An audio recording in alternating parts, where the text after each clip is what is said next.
دا د اسلام دښمنه ده. د ما وینه دومره په جوش ده وه، مسلمانانو وروڼه قسم په خدای زوام خپل کلشینکوف مې راباسلی وه، یو سیده پې ورغلی وی د خیره سره، او 2 دانې جنګي جهازونه یې راوغورځول، ډېر مې دماغ مې برابر سو او ډېر سخت خوند یې وکړ.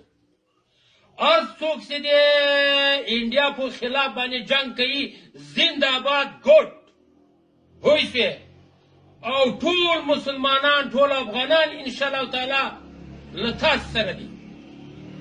او انډیا څه شی ده؟ کفر ده، هندوان دي. هندوان دي. یو دانه مې اوس د یو مړی مې ولید لکه خر داسې ډډ سوی و، پړسېدلی و.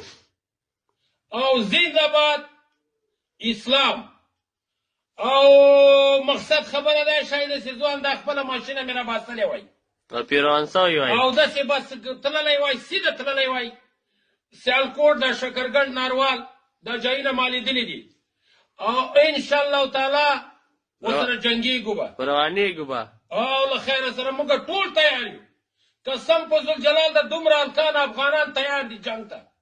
دا د موږ دشمن ده، د موږ د نیکه دشمنه وه، د موږ دشمن ده، د اسلام دشمن ده، د قرآن دشمن ده. مرداباد انډیا ستا ښځه وغیم انډیا زنده‌باد پاکستان. چو دلی بغیرت مودي په کونه باندې دا در منډم ده. او زه مسلمان یم، پاکستانی ده افغانی ده، پاکستانی افغانی زه څه کومه؟ قرآن راته څه وایي؟ انن المؤمنون اخوة. زه به په هغه باندې بروسه کومه.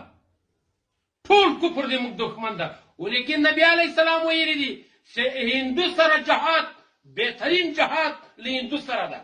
قسم مې دی په خدای، ما ته که چا اوس اډر کړی وای زه به یکدم تلم، خپل ماشینه به مې راباسه او په مال او په سر باندې جهاد کوم. او ډېر مې کړي دي، 10 کاله 9 کاله روسانو سره جنګېدلی یم، او دا اوس هم له خیره سره دې چا پروا نه لرو.